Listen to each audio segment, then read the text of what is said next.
Yo, no lie, the snozberries taste like snozberries. This is Corey, and this is the O The Anthem podcast. Good afternoon, everybody. It's 4:20. That's not the reason to blame for all the problems we've had today.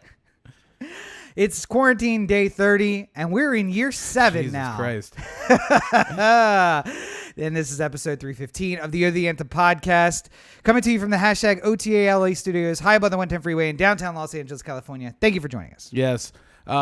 We wanted to waste no time and get right into the topic of the week. Because Marijuana. Because it's 420, and that's what we're talking about. Got to talk about the barbers because this little thing is getting less cute by the day. Oh, by the way, this is happening now. It's getting too long to I do. saw you playing with the hat earlier. Like, pretty soon it's going to be a 2-hat podcast. It's either going to be a hat or this is all we're going to do. I literally just spent some time trying to get it to comb over, and it was just like, nope, not going to do that anymore. I'm starting to get the little curl on the end. Yeah. So I'm like, all right, back you go. And that's what we have now. So if you're wondering, because it's April 20th, half, yes.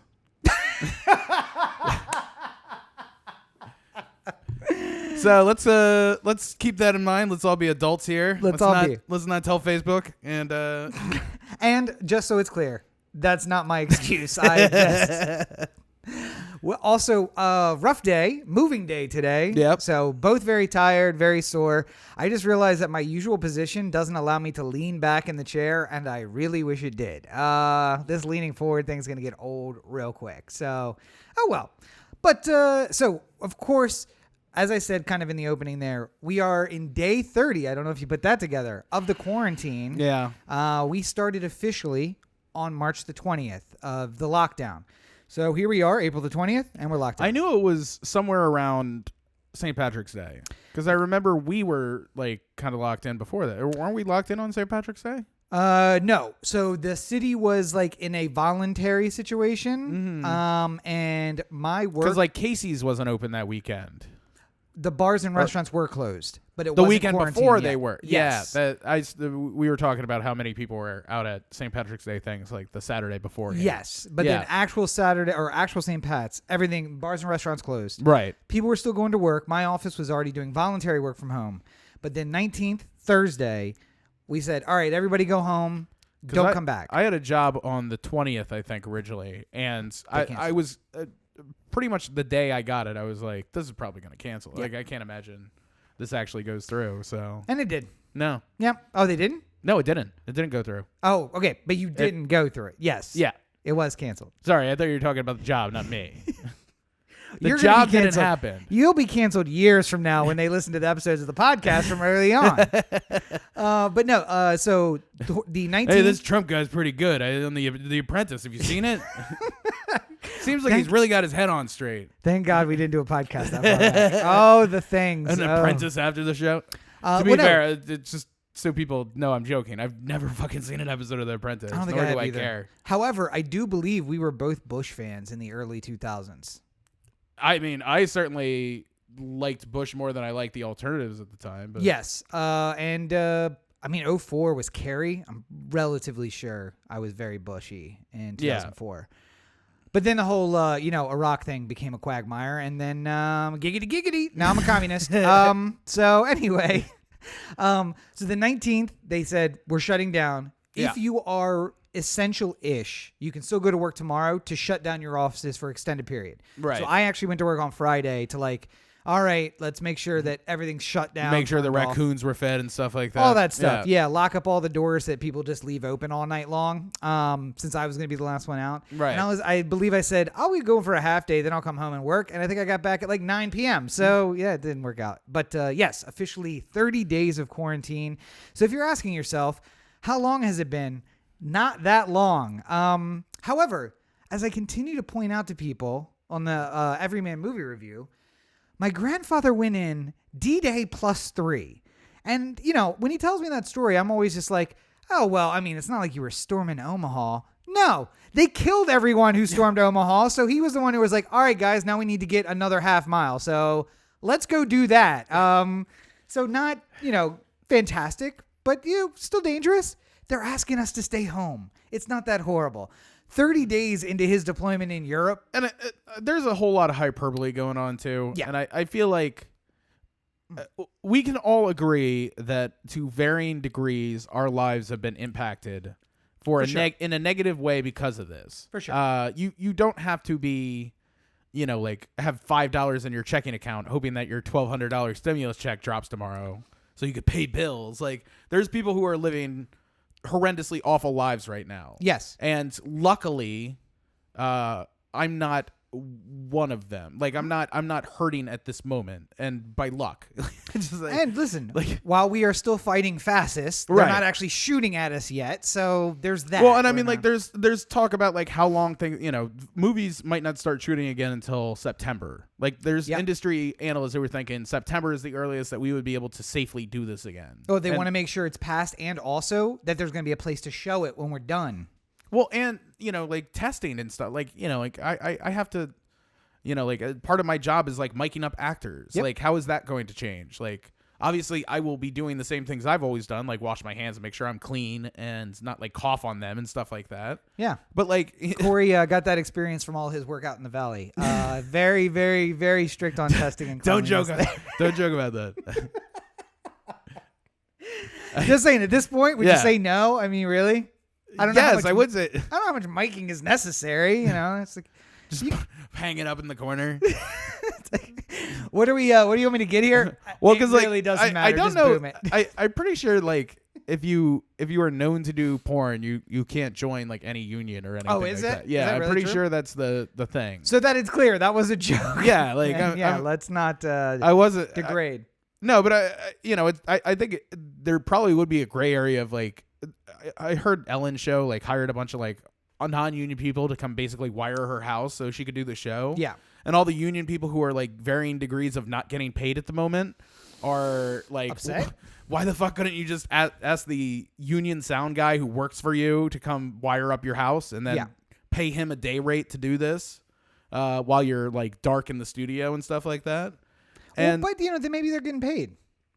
Well, nobody really knows, and but I mean, like that's the problem. Like, and lots. Again, this goes into the varying degrees of people have problems. Like, clearly, everybody wants to get out and get back to normal life as much as we possibly can. But I'm not me. I'd rather just work from home forever. I've come used to it. It's very nice. I like working from home. Pants, I like to make it optional forever. That would be fantastic. If I could just, live Corey's life and wear jersey shorts every day, I'd be really happy. So, listen, I stepped up to sweat shorts now. So, whoa, wow. Still the breathability of the regular short, but the comfort of the sweat short. Well, I don't want to say step up though, because you were wearing joggers a few weeks ago. Yeah. I don't know if that's not degrading or stepping up. I think joggers are acceptable out in normal public. Sweatpants can be questionable because like there's some sweatpants that are like a little bit like stylish. Yeah, sure. More stylish, I guess. And the joggers are the stylish sweatpants. I mean, like, right? I guess if you ask like, Donatella Versace, she would say there was never an appropriate time for sweatpants. But like, live your goddamn life. If you like sweatpants, just wear them. We did some moving today. I wish I had pants that were not regular jeans on. That would have been fantastic. I got a hole in the bottom of them, and still I wasn't getting enough air. So like, I never say like I'm gonna go work out in my suit. Like, right now. Also, by the way, gonna run the treadmill in my custom suit. People have it a lot worse than us, and I don't want to say that they don't. However, Corey and I moved today with masks, which was a little bit like I don't know if we had to move me up into a cabin in Timbuktu or up Everest somewhere.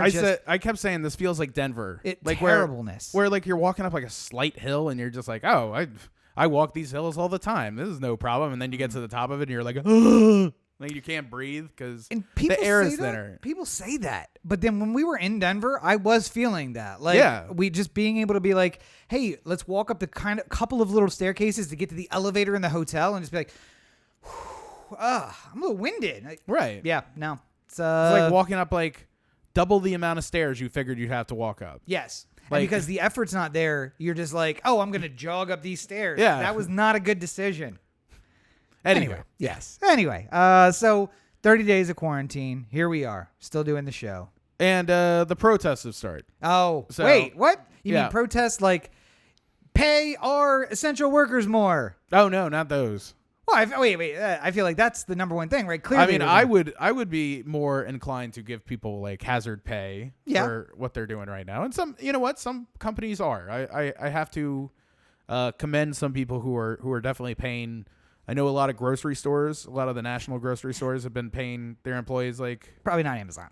No, but again, we're gonna have to pick and choose our fights right now. Like, generally speaking, I would be against the capitalist monolith that is like Amazon or Walmart or some sort of thing like this, and I try and persuade you to just go someplace local that you can go get your whatever right now. Beggars can't be choosers though right now. Right now, if you just need something, just go to Amazon. And if you do have to go to Amazon, please click our link on the website to go to Amazon. And then we should really push that more. By the way, you can find us at O The Anthem on all your social networks and OTheAnthem.com. But yeah, there's a link on OTheAnthem.com. Click through it to go to Amazon. Anything you want to buy, it costs you nothing extra. And you click through the link and we get a little something, a little taste, if you will. Yeah. If you're going to do that. By the way, we can get a Walmart tab too. I feel like we should do that. Yeah, why not? Yeah, we should look into that. Anyway, but yeah. Do you want to be like Corey and Rob in the fall of 2003, driving along the Hempstead Turnpike, listening to Kenny Chesney's "I Think This Tractor's Sexy"? Pretty sure you can get it at Walmart. Click our link. That is a true story. That is a true story. Oh, that country. Oh, Long Island wasn't ready for us. That was it was a weird phase when I was listening to Nirvana mixed in with country music. Yeah. I felt like it was like I'm not gonna let the shore go away from me. Maybe that was it. Yes. Yeah. By the way, shortly after I did everything I could to kill my Maryland accent so that no one would know I was from Maryland. Until the very first thing people asked was like, "What's your favorite baseball team?" And I stood up like a dumbass and said the Baltimore Orioles. And then I met this guy, and 18 years later, here we are. By the way, we did that math too. This August, we will have known each other more time in our lives than we did not know each other. I feel like it's earlier, though. I feel like that's not correct math. We'll have to figure it out later. Maybe we should do the actual math. Yeah. Because I was 18 years... Because it could be today. I mean, like... No. Because I was 18 years and 6 months when I went to Hofstra. Okay. Literally, my sister is 18 months younger than me. So her birthday is 6 months and 5 days from mine. So we went August 15th, 2002. I was 18 years and 6 months and 5 days old. So we met that day. Okay. That means I need to be... Oh, no. We have another... I have to be 37. On my 37th birthday. 37th and 10 days. I will have known so you January 20th, 2021. Yes. Is the point. Yes. Well, let's see if that happens. Well, I guess let's see. We both have to survive COVID, and we haven't killed each other yet. No, not yet. So, and now I got the separate place, so hopefully it'll avoid. I've always just felt like this was just gonna be like a 27-year friendship that just ended over like a fucking Uno game or some shit. Like, it's like, why don't you talk to Robin anymore? It's just like, yo, that motherfucker. I called Uno and he didn't pick up the motherfucking card. He said, like, I didn't get to it yet. And I'm like, there's a full 30 seconds that passed between. The girls, and then that was it. We girls always ask why we don't like to play Loteria, why we don't do Uno, because we're avoiding just this situation. Why do you guys just deep within Rob and I, something that we try and like wall off from the rest of the people in the world is this competitive fire that is me and him have played basketball games where we're the only people in the gym. And thank God, because the shit that we said to each other to fucking get into one another's heads. Yes. Yeah. Was it would be if somebody recorded it and played it in court, you'd say guilty to whatever just to get away from like having to publicly acknowledge this part of you. And also, by the way, we were like Michael Jordan from the Michael Jordan doc, like all the fucking time. The final count of all of those games really showed all the trash talk and how the impact. Who it really favored. I'll show you. Front three.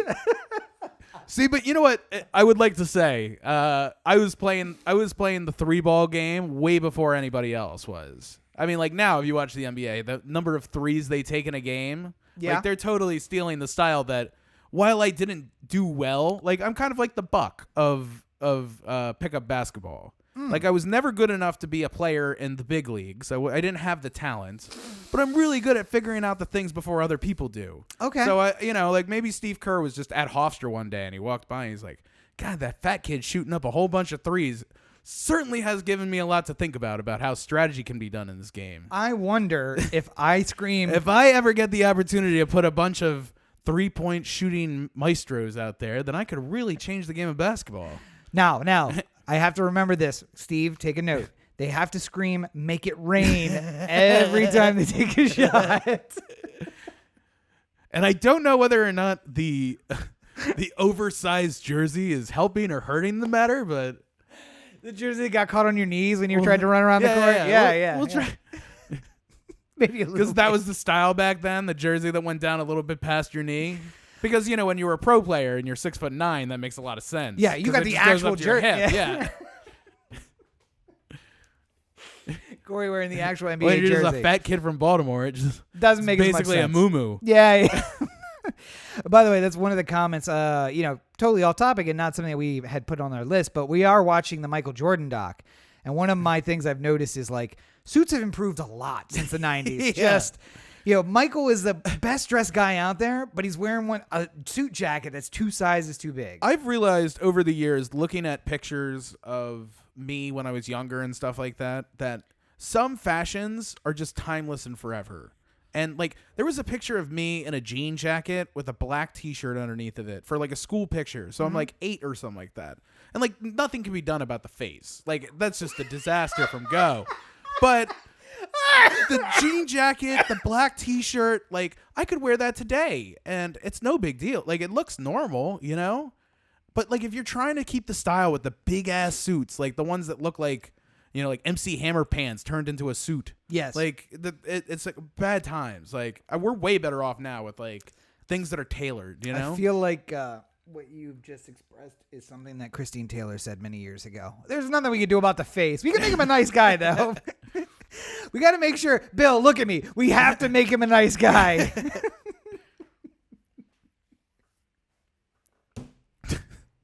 We've lost Rob. We were worried about losing me. We lost Rob. God.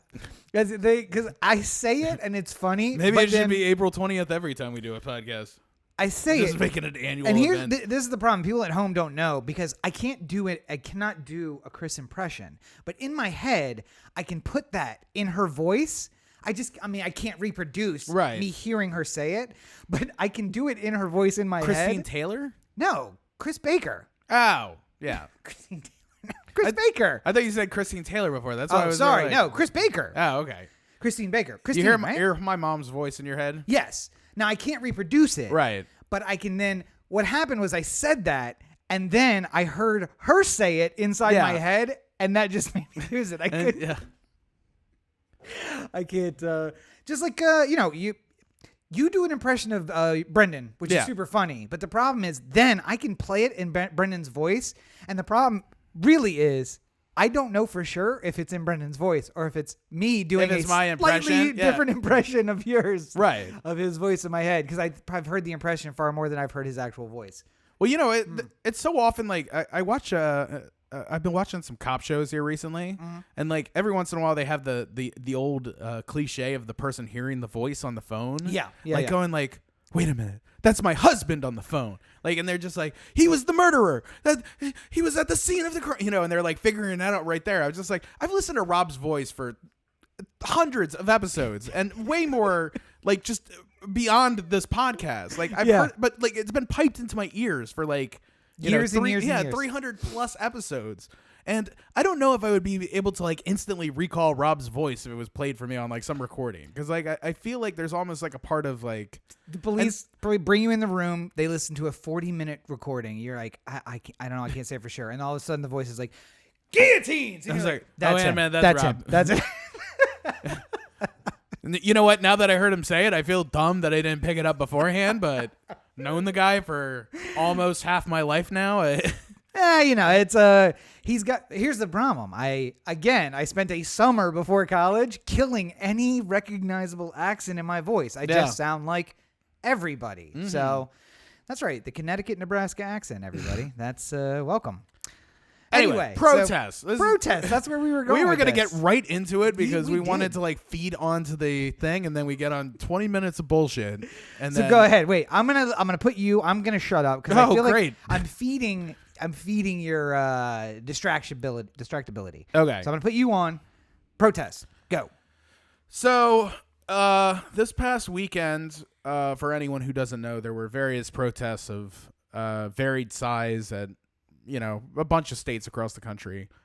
There was a couple in California here. There was one in Seattle. There was one in Annapolis. There was one in Michigan. Like they're just those are the more notable ones, I think.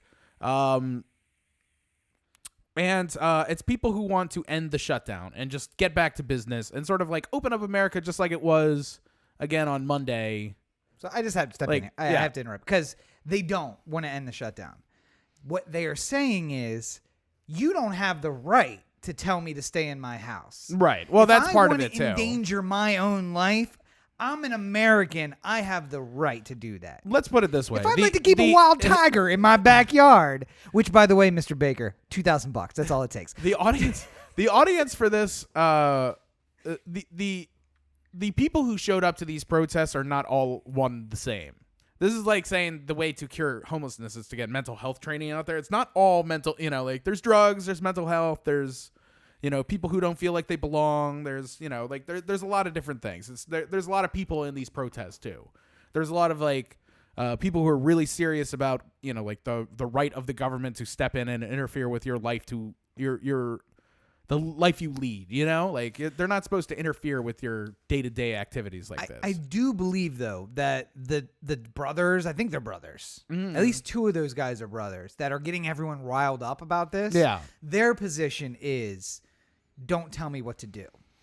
Yes, they're really incels. So I mean that's what it comes down to. But here's the problem is that like everyone who it seems like the overwhelming majority to me of the people who are sort of starting these protests and starting these Facebook groups, which are like rallying up these protests and stuff, are in it for deceptive reasons, like those brothers who run some gun group that's to the right of the NRA, like, they're in it so that you join their organization after, because more than likely, if you're willing to like go to the state capitol and like honk your horn for government like, government telling you what to do, you're probably an NRA member and you're probably more interested in this like extreme group that's not going to like deal with school shooting. Like, well, and nothing should change when there's a school shooting. We should get more guns. Like, I enjoy that. By the way, yes. Or Nancy or Betsy DeVos's like relations who are like pumping huge amounts of money into protests so that people will go back to work sooner and they won't have to have any liabilities from the business end of it. If you show up at a job and you get coronavirus, then that's your fault because somebody else would have taken that job. And yeah, sorry. Like how? Yeah. You have to be desperate enough to take any job because you can't afford to not be. And you get sick and die because of that, because you probably don't have health insurance either. And well, that's your fault. You should have gotten health insurance. But two things I love about that group. Number one, or you had it with your job and you lost it when the coronavirus hit. And now you can't get health insurance. That sounds like a personal problem. Where are your bootstraps, Corey? Pull yourself up by them. Two things I love about that, though. The group, if you guys didn't know this, there are people to the right of the NRA when it comes to guns. Like, there are real crazies out there. And second, I love the way that you put it when we were discussing before. Like, if you wanted details about this protest, there was only one place you could get them. At the website for these guys. Like, they were just like, hey, we'd love you to come out and join our protest. And you're like, oh, get out of my house and protest. That sounds fun. Oh, yeah, let me join your crazy fringe gun group. But now you're in. I mean, we were also talking about how, like, it's not... These protests had people for sure, but not like overwhelming people. It's 1,000 people. I think I heard was the most at any particular. That's a lot of people. I mean, it's a lot of people, but it's not the millions of people who were at like a women's march or something like that, or people who.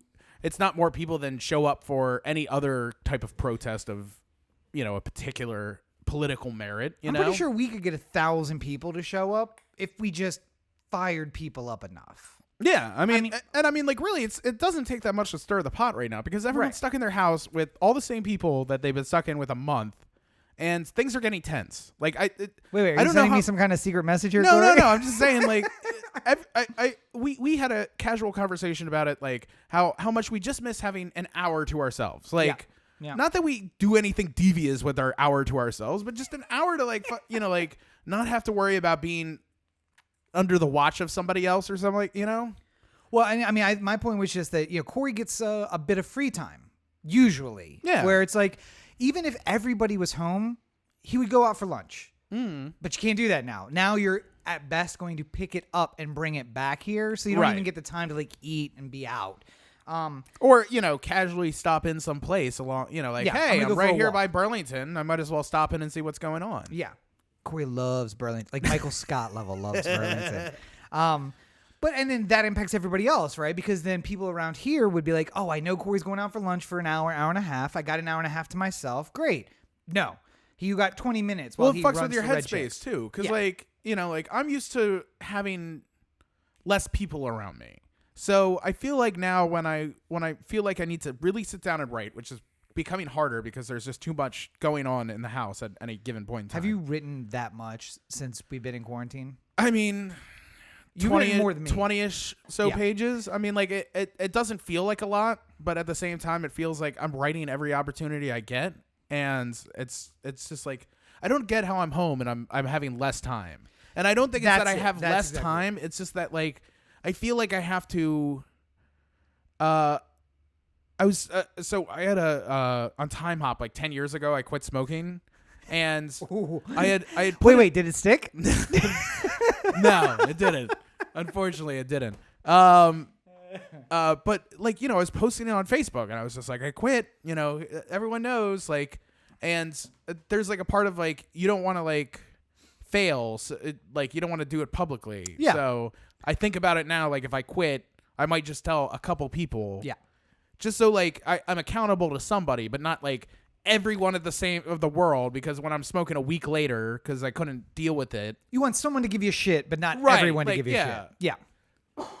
Also, I want the people who understand me and why I might have given up on that and like it just feels weird to like come out here and just be like, so everybody knows I'm writing in here. So please don't come in here or disturb me or watch TV loudly or do anything that might make me... Because then you go in there and you're like, all right, right. I got to write. Come on. They know I'm writing. Any excuse to walk away is going to be taken... It's already hard enough when you're writing to find a reason to just stay there in front of the computer. Because if I can stay there in front of the computer and I just start typing anything, eventually like I'll find myself into some sort of rhythm. Yeah. But then like... you work for a certain amount of time and then they tell you, or like your brain says to yourself, like, you should get a water. Like, just a water's not going to do anything. Like, you're just up, get a water, come right back. You're just right back in the groove. And I'm just like, yeah, and you know what? I'm thirsty. So you go in, you get a water, you come back and you're like, oh, you know what? Email. And then 15 minutes later, you're on Facebook. And then 20 minutes later, you've watched YouTube things about like how they built the Las Vegas Strip. And you're just like, this is really interesting. I should get some popcorn. And then 2 hours later, you haven't written. And... Well, I was going to say, I have the opposite problem because I don't need it to be quiet. But what I found is writing was when I don't have, it's my refuge from everything else. Yeah. And we could all be loud. You guys could be loud. I could be having conversations with you. We are watching a movie and I'm writing too. But it's because I got home from work. I got home from being somewhere else. And it's like, all right, I'm home. Let's write. Now I'm always here. So I'm writing, but I'm also not. And then again, same deal where it's like, you know what? I wonder what I want to use that word. And an hour later, I'm like watching fucking something on YouTube. And you're just like, all right, well, this wouldn't happen because I wouldn't let it happen if I was sitting here. I would go look up the word, come back and write. But now it happens. So it happened to me the other day. So this is a real one. I was writing and I wrote, what was it? Glide. It was Glide. No, it was Past. Glide Past. Yeah, that's right. Yeah. So I was writing. I was right in the middle of writing. I had this whole little like prose written up, and I got to the end of it, and I hit the period, and I looked at it, and I'm just like, I used the word past, but I don't know if it's PASSED or if it's PAST. And I'm like doing this thing like this feels like one of those ones where it's PAST, even though it doesn't make sense because you think of past with the T to refer to time. Yeah. As opposed to past, like a passed ball in baseball or something like that. Which is a passed ball, PASSED. Right. Yeah. So I asked Rob, like I stopped writing at that moment. I broke away free from the keyboard. And I didn't push forward. I just stopped. I pushed away. And then I said to Rob, which one is it? Is it past or past? And he agreed with me. And I was like, okay, I feel better about where I am, but I still feel like I need somebody who... Yeah. I want to hear someone disagree with me and like hear it or at least get somebody who like I'm more sure of, and then somebody chimes in and says, no, it's definitely SSED. And you're like, okay, you're dumb. So I know that's the wrong one. I'm going to call my mom. She knows. Well, and my advice always is, if there's a question, as the English teacher, she's the one. Know. Yeah. But my point is always, if I hit that point, I pick a different word, because if I'm confused, someone else is going to get confused. Even if it's right, they're going to be like, no, it's definitely the other one. Yeah, but I mean, like, it's at this point, the biggest problem is the fact that I was sitting down to write and I stopped writing because I got into this like head spin, and like, some of that's like ADHD and some of that's like various other things, but like, and I think probably like an hour later you were talking to your mom about other stuff. Oh, you asked me a geography question at some point. You get on the phone with your mom, and then all of a sudden, like, we're not writing anymore. Yeah, it's like, oh, that was an hour ago that I was trying. My mom asked, "Do you have a geography question for her?" She'd like a geography question. I'm like, wait, how did you get onto this? Well, just talking to my mom. So, but protest, yes. Go ahead, that's right. That's where. Back to this shit. No. I just wish so everybody understand that it is super easy to make a Facebook ad that shows up on your page that says, "We're tired of Governor Whitmer in Michigan, telling us what we can and cannot do, even though Michigan is one of the states that's getting hit hardest with this. And let's all go down to the state house and let's observe none of the rules of order." Yeah. Like almost as like a badge of honor. Like, we're not going to wear masks. We're not going to keep any distance. We're going to touch things. Like, we're going to cough if we need to. Like, statistically, there's someone in the crowd who has it or is a carrier of it, just. I mean, and the fact that the number of, I feel like there was a little bit too much sensationalizing that was going on ahead of time, but I almost think it was the type of sensationalizing that people do when they know that there's going to be a certain number of people who are not going to play along. So if we can get other people to be a little bit more cautious, then maybe we're making up for the ground. Yeah. If under normal circumstances, if everyone just stayed home and didn't go to work and it was just like shut down for 2 weeks, we could have probably been through this in some sort of way. Oh no, 100%. Yeah. If the government said, "Hey, literally, we are going to pay you all to stay home for 2 weeks. Yeah. Everyone go to the store, get what you need for 2 weeks." Oh, we don't have money? Great. They're not taking money anyway. You can go get 2 hams and 2 steaks, and everybody go get 2 of everything, just like it's Noah's Ark.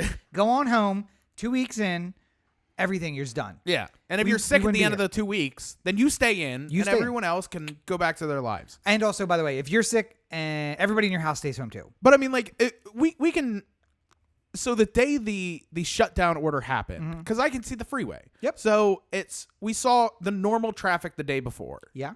I mean, it was a little bit less, but it was somewhat the normal traffic. Some people had started working from home, right? Not noticeably. There was still a rush hour. Yes.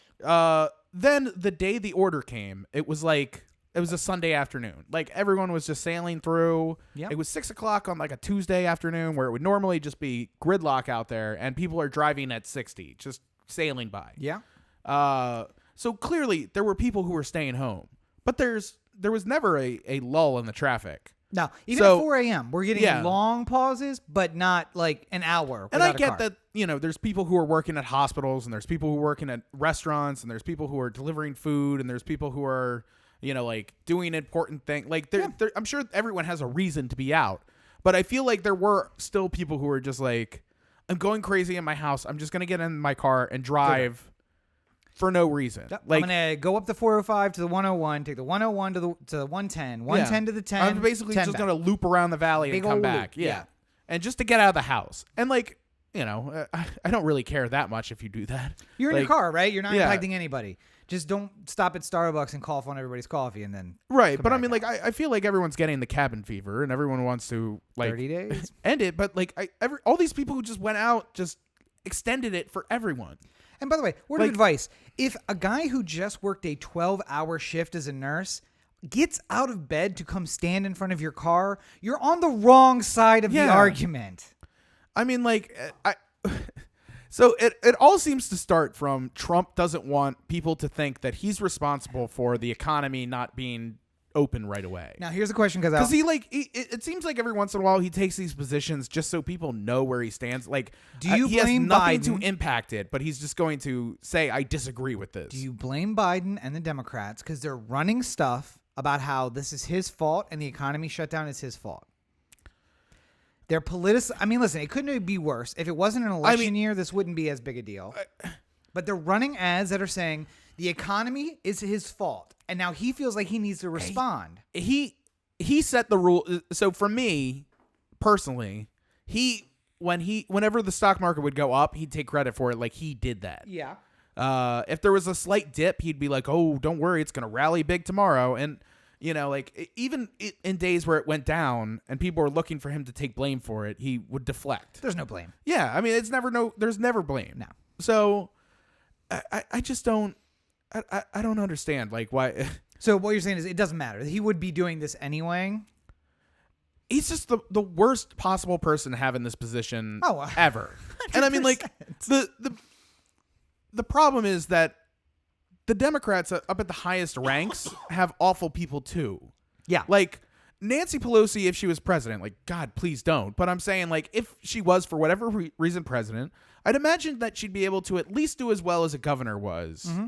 In terms of trying to figure out a basic structure for how this works. Or get out of the way. If nothing else, get out of the way. Or just say, like, hey, Fauci's here. He's going to handle it. Like, I'm giving him power. He's now the czar of COVID. Yeah. He can do whatever he wants. He has ultimate authority when it comes to COVID. Yeah. Go for it, Fauci. I'm just going to let him roll with it. And he's going to tell me what he's doing. And I'm going to help do whatever I can to make it happen. But that's the narcissist. I need credit for it. So I'll But stand if it's something here. that he can't take credit for, he's going to be like, listen, this wasn't me. Yeah. Like, but like every step along the way, he did wrong.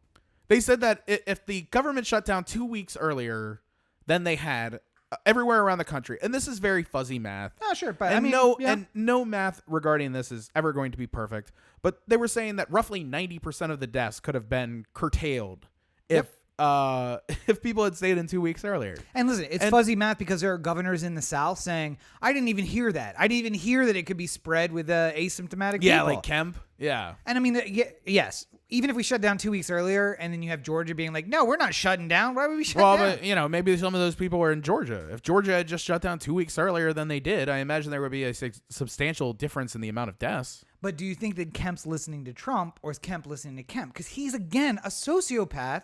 A narcissistic sociopath. He disenfranchised 400,000 people to win an election. There's a certain number of Trump governors where they're just following what Trump is saying.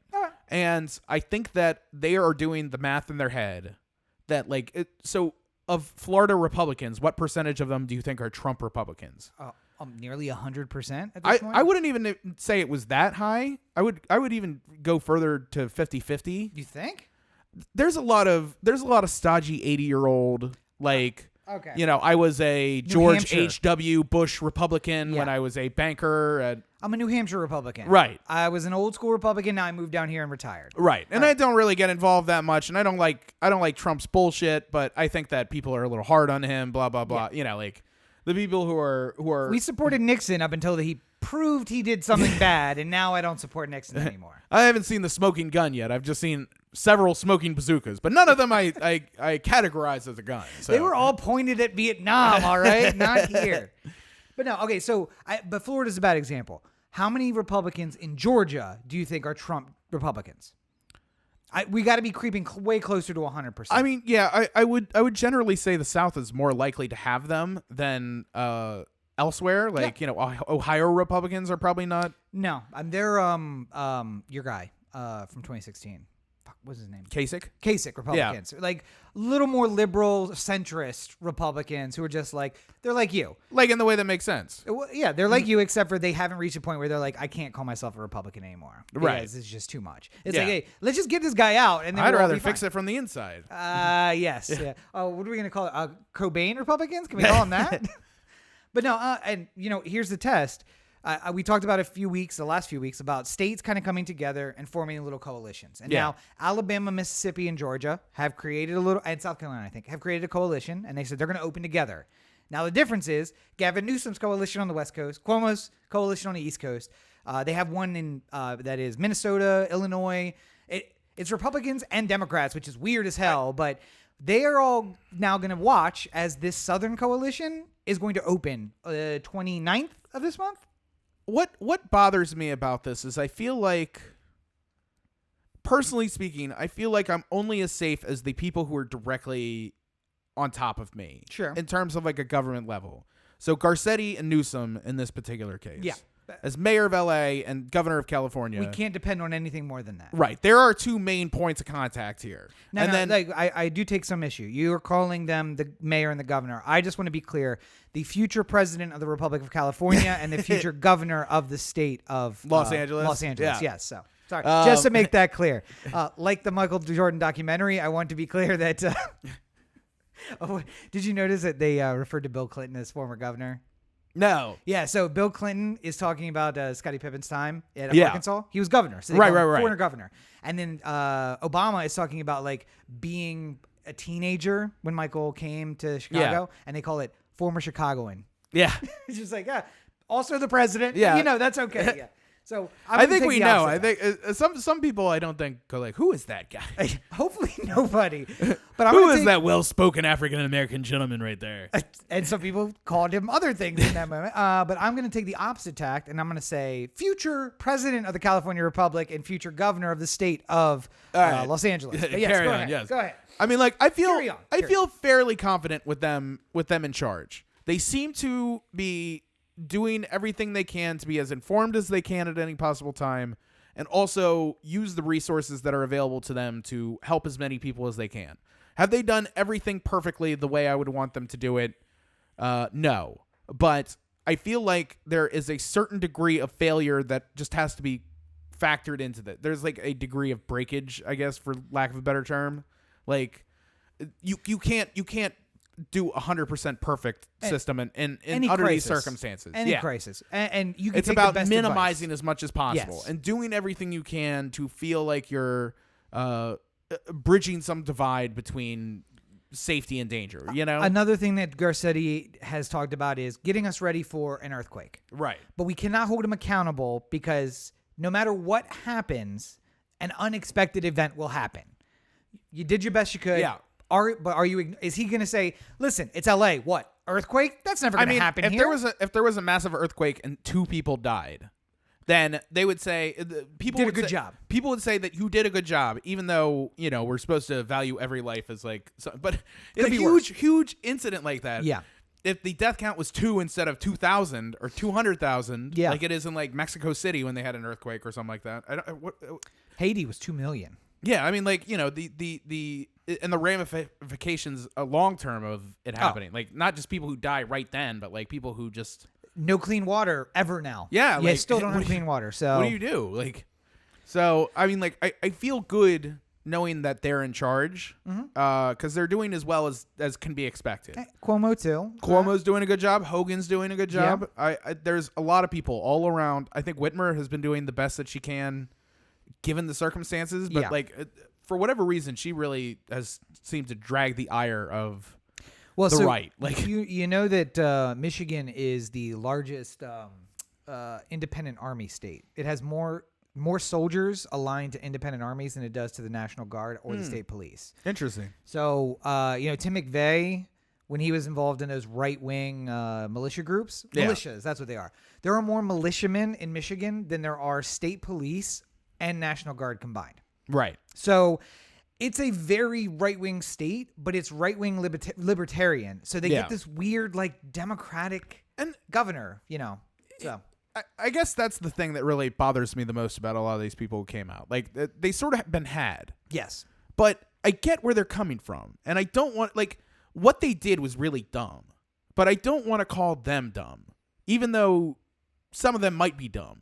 Okay. Any group of people, there's a certain amount of people who are dumb. But, like, I mean, like, I'm just saying, like, I go back to K. A person is smart. People are dumb. Yeah.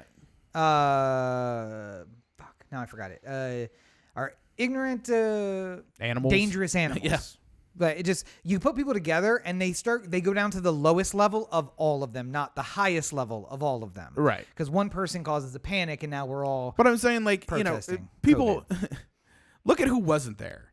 Was Sean Hannity around? Was Janine Pirro there? Was Tucker Carlson? Okay, Janine Pirro might have been there. I'm not but you know who did show up was fucking Infowars. Alex Jones. Yeah, Alex Jones showed up because he's below the level. He needs people to buy into whatever is being pushed here. He needs to get in on the take. By the way, so there's a podcast I listen to called Behind the Bastards. It's really good. Robert Evans, not that Robert Evans, but a different Robert Evans is the guy who does it. Not Kid Notorious, Robert Evans. Not Kid Notorious. But he did an episode about all of the shysters of COVID. And number one shyster on his list, Alex Jones. Yeah.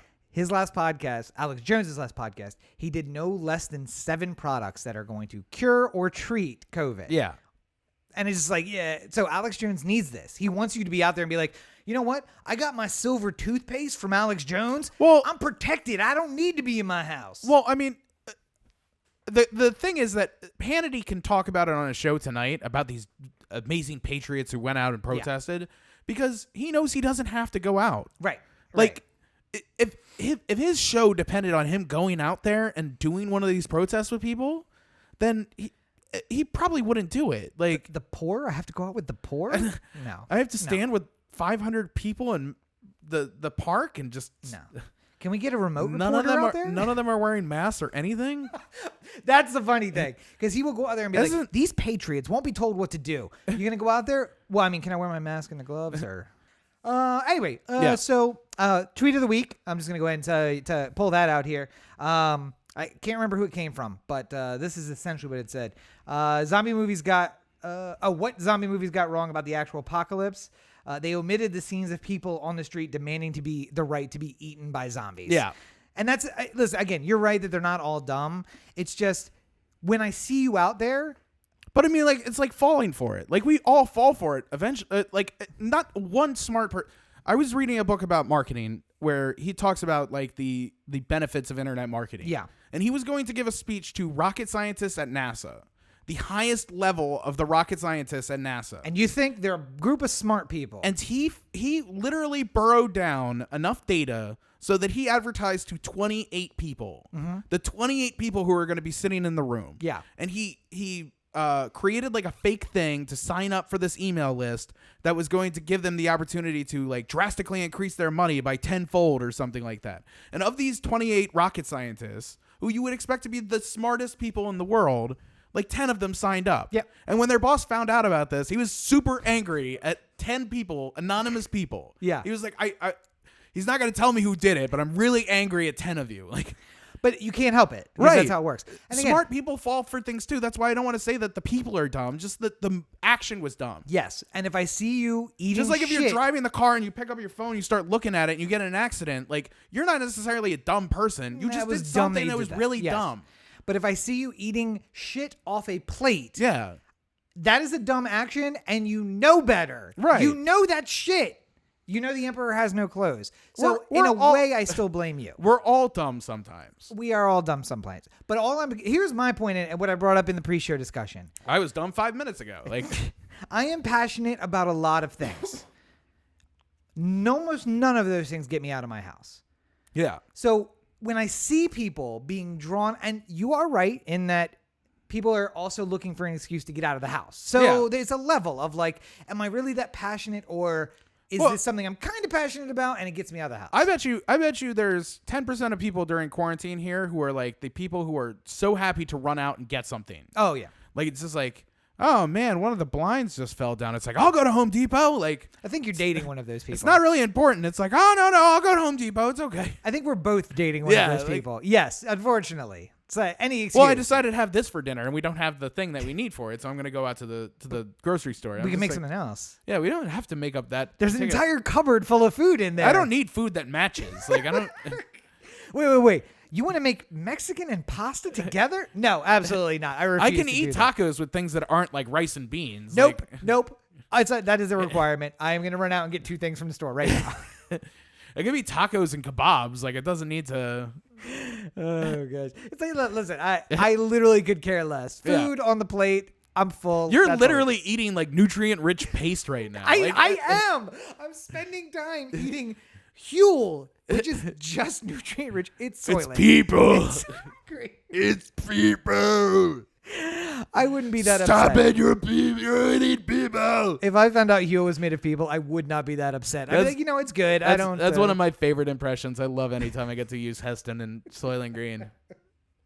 It comes up so rarely, but I feel like I have to take my shot when it happens. Listen, feel free to chime in on any of those Huel videos that I'm doing. You jump in and just say Huel is people.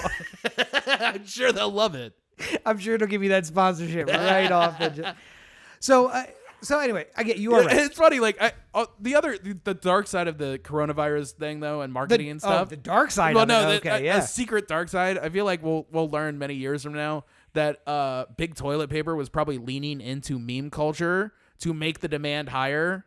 Because, like, like when the Popeyes chicken sandwich came out and, like, there was a lot of memes about it all of a sudden. And they definitely leaned into it. All of a sudden, people, like, started, like, making their own memes about the chicken sandwich. Yep. And then it became a thing where, like, people are like, they're sold out in Timonium. The chicken, like, it all was part of a very small investment that made huge dividends in meme marketing, It seems like years ago now, but which of the candidates was out?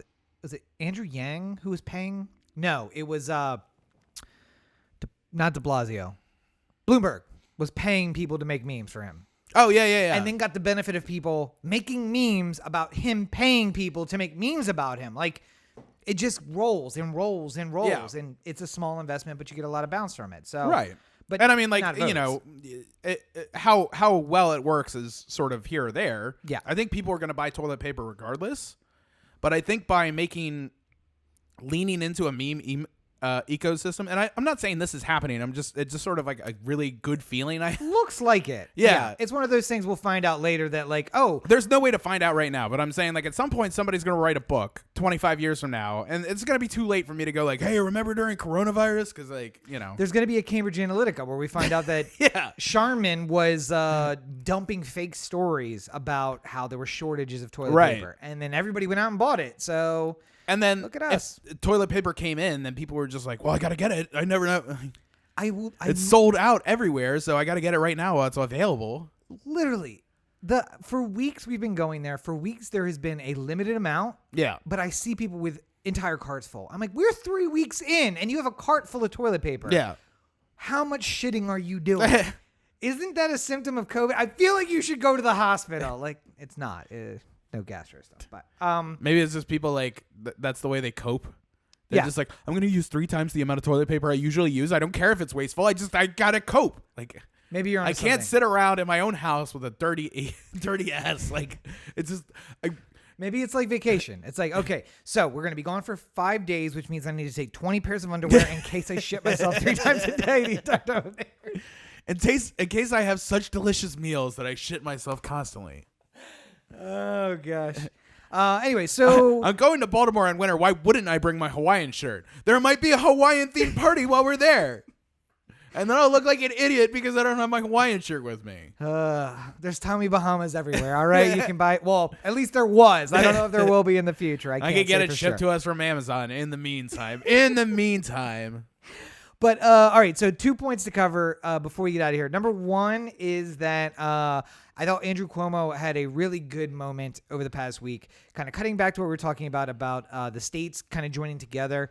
Trump responded to that news of like, oh, now the Midwest is, and now the South is, by saying like, I'll decide when everything rolls back. I'll decide, and then I'll let the states know. And then Andrew Cuomo responded with like, we have a constitution of states, not a king. And maybe somebody should remind the president that he doesn't get to decide those things. And my state will open when people here have decided it's safe to open. That's it. And I thought, honestly, for a couple of days, we were going to have a problem. Because it seemed like there was a lot of nipping back and forth between the two of them. I am glad, for now, that Trump has seemed to back off of that. Yeah. There was a nobody can do anything without my permission thing that was going on for a press conference there that I don't think Trump quite understood what he was saying. Like, he doesn't know how the government works. Like, it's clear he doesn't understand... like the actual mechanics of it, like federal republic, right? None of that. He thinks he's just out there and he's the most important person in the United States now, and he's playing that election game that we played. for a long time. Political machine? Political machine. Only version 2, and not the real version 2, but the version 2 is like after the election and you get to be president. He's playing that game right now. Yeah, he's still just pumping money into states so that I just dump stuff money in places, and then I get to make decisions. The fact that he is going on Twitter and saying liberate Michigan and liberate Virginia and liberate Iowa or whatever, like These whatever are states in your country. And his own people, like, this is the problem. Like, his own task force that he put together to deal with the issue. Yeah. Way later than he should have had a task force. But, can't really do anything about that now. We're got to live in the now. Time only flows in one direction. His own task force, like, the first thing that they said as he announced, they were announcing how the government could reopen or how the economy could basically reopen.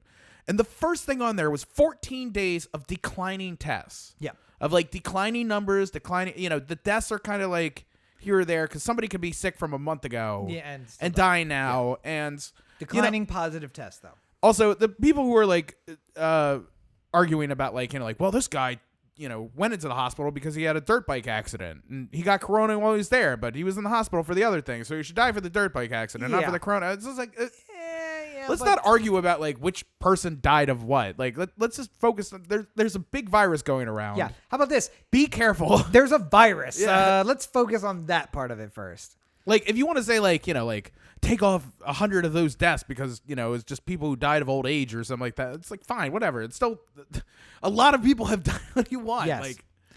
But more than should have. I was going to say, even if you take a few hundred off, we're still 30,000 or so plus of people who should not be dead. And by the way, now we're starting to see some real, not anyone is more important than anyone else, but people who've been big in your lives that you didn't realize. But then I realize I'm reading a story and I'm like, oh, this guy did he's not Hans Zimmer, but he did music for a bunch of movies that I didn't know who he was, but now he's gone. Yeah. 60 years old and had complications of COVID, and it's going to have a huge impact. And the question is how big. We already know it is the size that it is. Right. It's about minimizing that as we move forward. Well, and I mean, the big problem is, if the first thing on the list is 14 days of declining numbers, then we're gonna have a spike in 14 days from now. Mm-hmm. When all these people who were at this rally or these rallies start getting sick. And I argue, let Georgia, Alabama, and Mississippi open. Let them get the spike. And then Gavin Newsom and Andrew Cuomo can just be like, hey, look, we were right. We're staying closed. Regardless of what happens, there's going to be a spike. As soon as people are allowed out and, the more free than they have been up until this point. Well, I mean, that depends. Are we going to be quarantined until December? Because if we're quarantined until December, there may not be a spike. Right. It may have burned itself out as much as it's going to. Yeah. But I mean, there's just way too much bad science and people in bad faith trying to push their snake oil sales. So too much Facebook and too much pandemic porn is what I'm calling it. We've replaced murder porn, which is what all the house frauds used to watch, with pandemic porn. I cannot tell you how many times I've walked into this house or many houses at this point and seen one or more women watching Andrew Cuomo or Gavin Newsom giving a press conference. And I'm like, you were watching him 2 hours ago. What has changed in 2 hours? Oh, well, he's just giving updates about you're in pandemic porn mode now. You want to be all the information coming in and you don't understand any of it, but just all of it. You're obsessed somehow with Newsom looks better when his hair's growing out. But it gets down to the post 9/11. Luckily, I don't want to say luckily, but my parents I think they knew we have two teenagers here who could kind of lose it. And my sister was already on the verge of I don't feel safe anywhere. They could attack us anywhere. Right. So my mom made a point of no news on in the house. When your sister's here, we're not going to watch the news because all it is just 9/11, 9/11, 9/11. So, and maybe that means I didn't feel as impacted as other people. But I remember going to my friend's house and being walking in and seeing his or her mom on the couch, hasn't moved all day. They left for school, mom on the couch, watching 9/11 footage. Yeah, CNN. We get back, mom on the couch, watching 9/11 footage for weeks. Yeah. We got to avoid falling into that because we'll get obsessed with it. We started off the show talking about the writing, having problems writing. Neither one of us are goof offs on normal days. Well, I mean, like, Stay tuned for the live video coming from the apartment, which we are going to get up and running very soon. There's a little bit of, like, I goof off on the day to day, but I mean, like, it certainly has felt like I can't control this as much anymore. Yeah. Like, it feels like there's something slipping out of my hands while I'm trying to wrangle a snake, you know, and it's got an greased eel. Pig. Yeah, it's a greased pig. Yeah. I'm used to trying to catch the pigs without the grease, and now they had the grease on them, and it's a little bit more difficult. But I don't know. I just do what you think is right. Everybody personally, just do what you think is right. Take care of yourself how you feel you need to. If you feel more comfortable, like, watching a little bit more news, do it, but don't go too crazy about anything. Like, just. I agree with that completely. Try and find some center in it, because I mean, like, I try to watch maybe like a half hour of CNN at some point during the day. Yeah. Because if something really serious is going on, they're going to have some level of acknowledgement of it. Yeah, all day it'll be just checking in about this, and now back to our If whatever. 50,000 people died tomorrow, then I'd hear about it in a half hour of watching CNN. Yep. But I like that advice. Do what you think is right, which of course, guillotines now. That is what is right. And don't let people shame you for however you feel like you need to get through this. Like, listen, if I need to chop the heads off 30, 40, 50,000, I think that's a way to go. By the way, starting a cult. Well, who wants to join? They're advertising on billboards, so there's nothing stopping you. I am amazed that we literally saw a billboard for a new religion. Yeah. New age religion, and I was just like, oh. There's literally a billboard for it. It's almost like, I don't know that it's a cult, but I absolutely 100% know that it's a cult. I know it's a cult. I'm not going to call you a cult, because I also don't know if you're like Scientology, where it's like a lot of money and you're going to come kill me. So I'm not saying the name. You know why I'm also not saying the name? I don't remember it. Yeah, that's also true. And they had a weird symbol, which I really liked. And that's the sad thing, too. I saw the symbol. I'm like, ooh, that's cool. That's what drew my attention to the board. Yeah. And then you were like, you read it. And I was looking at the symbol, and I'm like, oh, damn, it's a cult. Church of Prince. Oh, look at that symbol. It did look like the Prince symbol. Maybe that's why it drew my attention. Yeah. It was just like loops and like points. Yeah. So it wasn't the Prince symbol, but it looked like it. Yeah. Anyway. It felt very masculine yet feminine at the same time. Yes. R.I.P. Prince. One more thing before we get out of here. Yes. And that is just, speaking of narcissistic president, have you gotten your Trump check yet? No. Oh, so sorry. So I had double payday last payday, where I got my Trump check and the pay on the same day. On tax day, ironically, because I didn't pay my taxes. But although it's not tax day, July 15th is not tax day. I had to do I woke up on the 15th, and I was just like, you know what I never realized, or I never thought about until this very moment? Do I need to still file today? Yeah. No. I was like, but I was like searching. I was just like, do I need to file taxes today and just not pay until July or something? Nope. But like, just searching, there was no way to search it for it without getting like just like endless like, we'll help you file your taxes. Yeah. By the way, new deadline's July, and I'm just like, no. I need the actual question. Like, do I still need to? Well, I'll be penalized today? for not filing today. If I file in July, will they just be like, we were expecting this paperwork 3 months ago?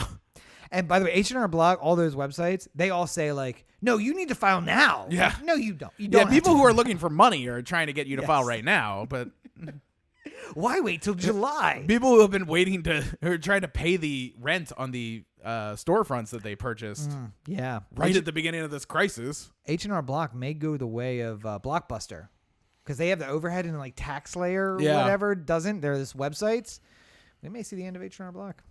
Anyway, for those of you who were going to get a paper check, because like my parents who pay their taxes and get their check in the mail. Yeah. Your checks are delayed. Why? It's not because the Treasury's out of money, because, hey, we just print more. There is we're going to have to at some point get seriously into the PPP and all that sort of stuff, because it's out of money already. Yes. And a lot of big companies have taken... I would say that's a good topic for a day when it's not 420. How about that? Okay.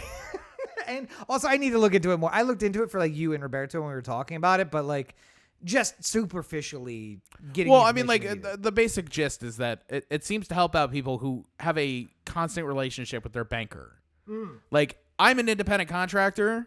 Yeah. I don't necessarily talk to my bank about my business interests that much, because it's not like I need to set up a special business account yet. It's not like I need to do. You, like me, dread a call that says Bank of America. Like, ooh, there is nothing good about that. It's either fraud or. Well, and like, I knew the people at the Bank of America where I set up the account, but Maryland? that was 15 years ago in Maryland. So it doesn't really help me now. And none of them probably work there anymore. No. And they all probably got fired in 08. Yeah, probably. Unfortunately. But like, like do I call Bank of America and just be like, hey, you've never heard from me before, but I need some money. Like, it just seems like the people who are doing that, like the people who are like me in this position, just end up calling Bank of America all the time or whoever you bank with and just like going like, I banked with you a long time. Yeah. Can you help me out with this PPP thing? And they're just like, we'll get to you when you get to you. Yeah. There's a couple beefsteak Charlies in front of you right now. So I was going to say, I got Ruth's Chris over here, and they are about to take a big loan, and we get benefited when they take a big loan. So, $25 million. They're going to get a lot of money that goes into our account system. Yeah. So. And it's going to sit there for, 15 minutes, which is... $12 million for us? Yeah. While we time play to with build some equity in it. Yeah. But nonetheless, for those of you who get paper checks, yours are going to be delayed. And that's because the Treasury apparently started printing the checks, and they left off one very important detail. And I mean very important detail if you're an insane narcissistic sociopath. And that's the signature of the person who approved the program. And we have lived now through 4 bailouts, I believe. This story gets better, but continue. Yes. Get to the punchline here. 4 bailouts, none of which was the president's name on the check. Right. And Trump insisted that his name be on the check. So they did a run of the checks. They started a run of the checks with the president's signature and then found out what, Corey? Well, I thought this is what you were going to No. Oh. I think you... No, so he was not legally allowed to sign the check. He's not allowed to sign the check. Yes. But that was what had slowed the thing down was that he wanted to have the name on there. Yeah. And they said, you can't do that. And then they argued for a couple days and then said, okay, just put his name in like the memo area. Like Donald Trump did this. Donald Trump's gift to you. Like, happy birthday. As if it was your grandmother writing a check. Yeah. Like she writes her legal name in the signature line, but then puts grandma. Yeah. Yeah, thanks. Thanks, Don. Happy birthday from grandma in memo. Like, yeah. Happy birthday from Donald Trump. And by the way, this signature that you can't even really tell is Donald Trump unless you know it's Donald Trump's signature. It's just like a big D and scribbles. Yeah. You think he would just do what he normally does and grab the crayon with his full hand and just DONALD. TR. Why do I have such a long name? Other people don't have as long names as me. It takes my time away from being able to do other president stuff because I got to spell out my long name. TR. Theodore Roosevelt never had to deal with this shit. MP. But yeah, so to my parents, who, by the way, were Trump voters in 2016, I hope you don't need that stimulus check because it got delayed thanks to the guy who needing to have his name on the check. The fact that this doesn't even work well, like all the people who went out and protest, like he can't even get the giving you money part right. Yeah. Like by the way, the directly, we are going to give you money. Right. Oh, you set up direct deposit? We're going to drop it in the account. You got to send a check to your address? We're sending a check to that address. I mean, like everything is a relation of that, and none of the Trump fans want to acknowledge any of it. Like no. The reason why some economies like South Korea and Germany and we don't really know how is it Switzerland or Norway? I can't remember. One of them has basically remained open, but they have like a lot of tests in place. I don't know. Maybe it's Sweden because they just got hit. I can't remember where It's probably one of the Norway, Sweden, Finland. Some some country up there had basically a plan like we're going to be able to stay open, but we're going to do this in with a lot of testing and like temperatures at the door of places and like it's a little early to see like how it's going to work out. Yeah. But Germany was able to sort of like come up with plans quicker, and South Korea was able to come out with plans quicker. Here's the and problem this feels with, like it might be another step in that direction. Here's the problem with that. They it doesn't also affect us because we're already in it. But I mean, like, they also have universal health care. So when they're like, oh, well, if you're sick, just go to the doctor, and we're going to send physicians from our government healthcare facilities out to places to do testing. Yeah. By the way, that's socialism. You know what else is socialism? The $1,200 check. Getting sent a $1,200 check, Mom and Dad. That's socialism. Bootstraps market-based economics says starve. Yeah. So, not that I want my parents to starve. I'm just saying, if this was Adam Smith would be like, why are we paying these people checks? This is economic Darwinism.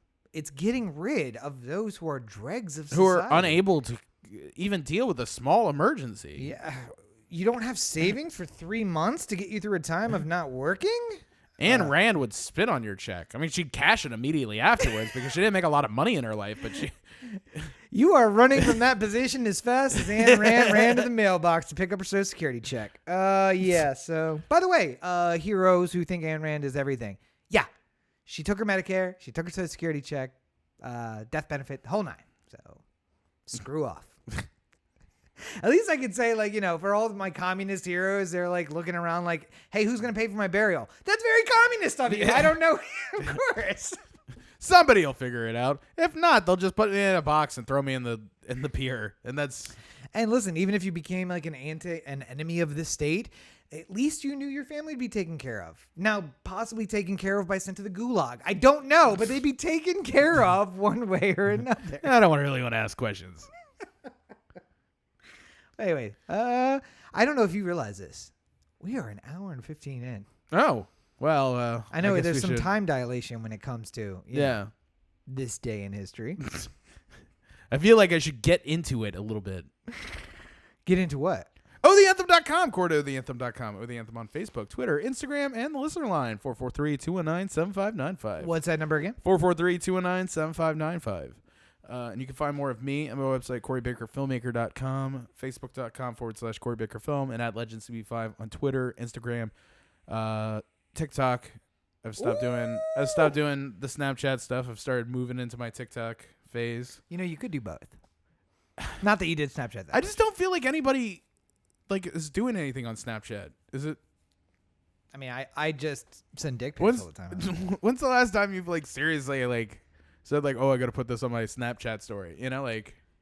It's well, let me just not speak out of the darkness. Hang on. It is how I stay in touch with my mentees. That people okay. I mentored. Yeah. They are still on it, so we do just little short conversations and that's it. But it's for the kids. And TikTok is public. So. I imagine if I was somewhere, if I had people I only talk to on that network, then I would do that there. There's a couple of places that have sort of felt like that before. At various times. Anyway, no movie review this week. But BB Messenger. What? Yeah. BlackBerry Messenger. Yeah. That was a good one. It was like a secret club that only me and Rob were in. Yes. Yeah. Anyway. And I was telling everybody, find me on my BBM. It's B98Q78432. Too much. I forgot it already. I'm not remembering your stupid BBQ code. Or your BB... What was it? BB Messenger? BBM. BBM, yeah. Yep. Anywho. No movie review today, obviously, but I'm going to try and figure out something for Thursday because it sucks not putting out reviews. I enjoy it, and I'm just going to have to go into the vault, I guess. That's it. Oh, okay. Yeah. Well, you can find me at Robert N. Cheek on all your social networks. And, of course, the brand new RobertNCheek.com is partially up. You can find a lot of information there. More every single day that I work on it. I do have a review up, surprisingly. Yeah. Every Man movie review, 2 a week, no matter what. Even if I have to be up all damn night editing and shooting the thing. But LA Originals is the one we're doing right now. That's another, the shooting the reviews with people around feels harder. Oh, it's very hard. Yeah. Yep. So that's why I prefer to do it in the middle of the night. Yeah, I usually just do it at 10 o'clock in the morning when nobody's here. Yeah, well. Roberto's still sleeping. Rachel's at work. Well, to be fair, if Roberto's sleeping is the rule, I mean, you could just do that anytime, day or night. there's 23 hours a day I'd be able to record my videos. I think Carly takes less naps than me, right? So, but yes, Even right now.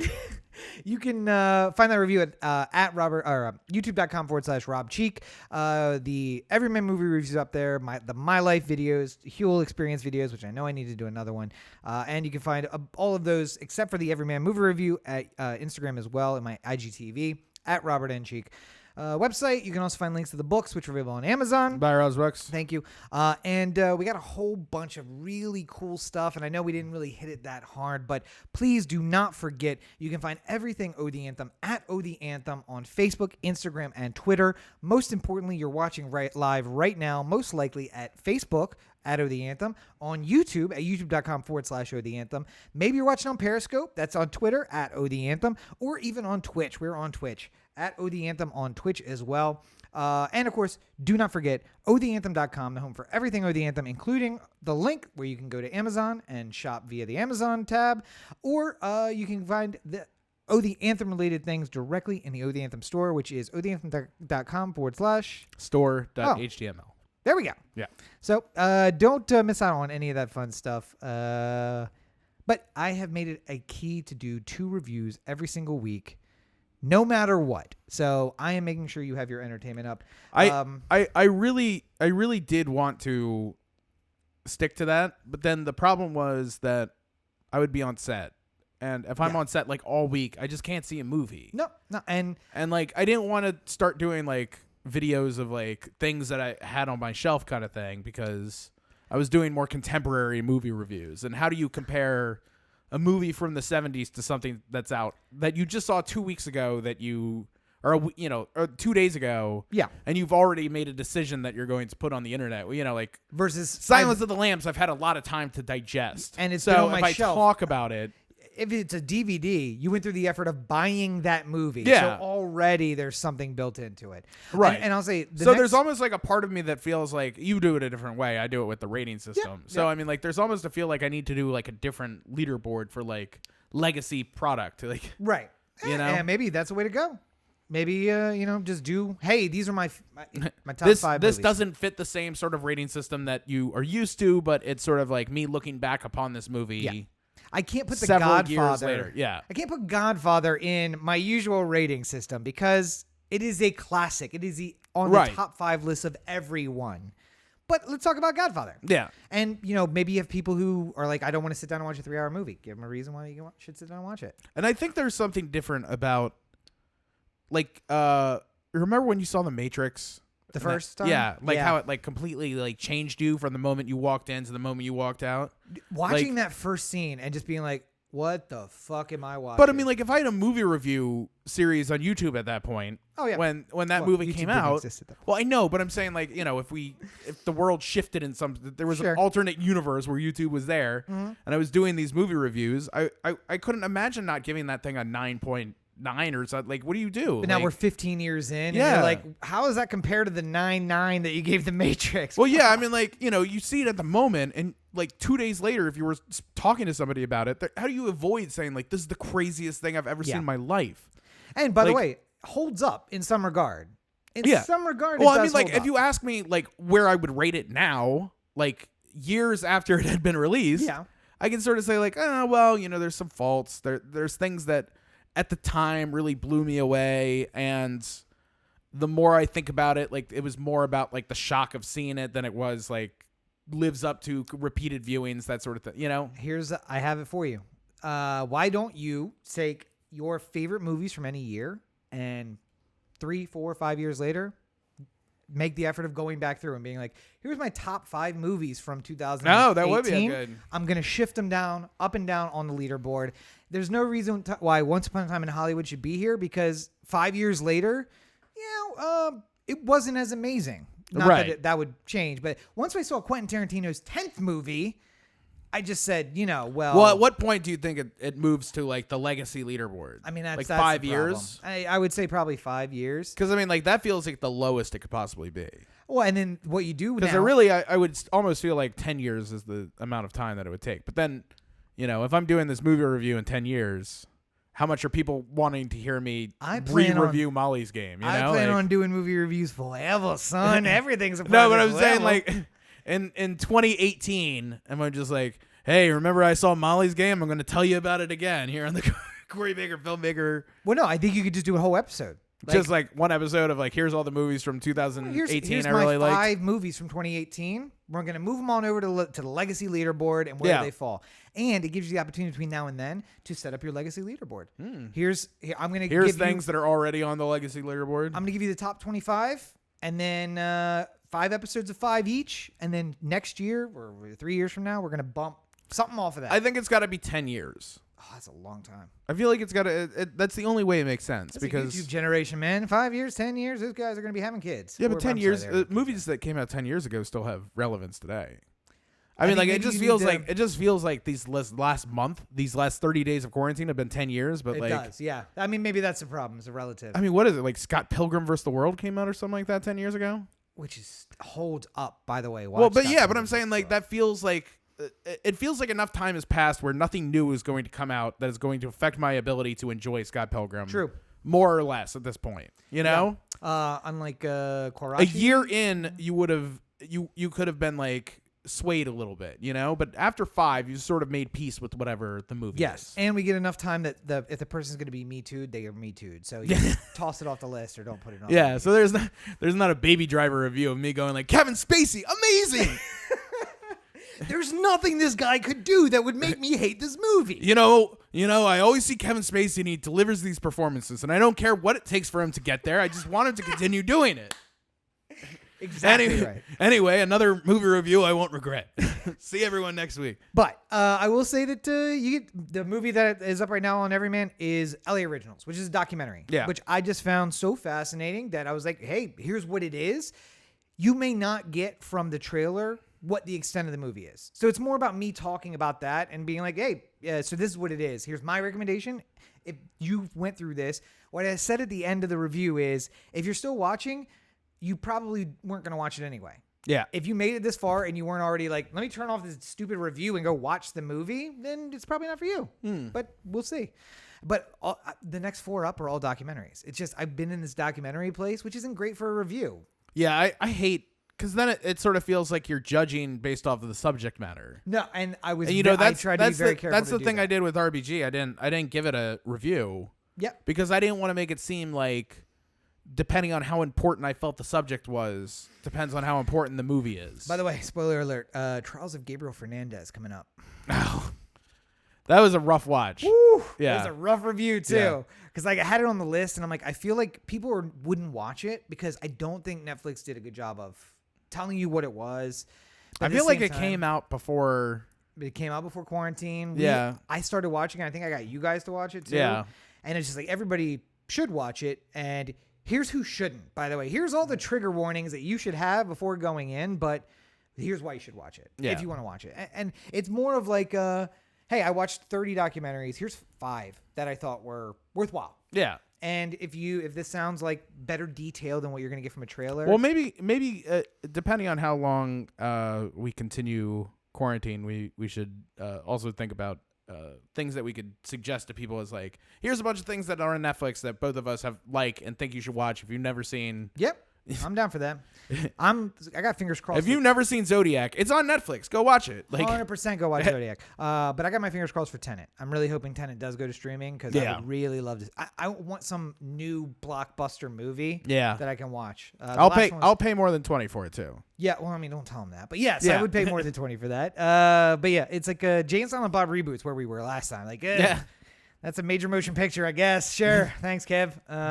I mean, it didn't have a gaffer, but they had a camera. Or lighting, apparently. There's no lighting department. There was no, a lot. There's a lot. Just like, I just like imagine Kevin Smith like in the front seat with his iPhone, just like, go ahead. Hit it.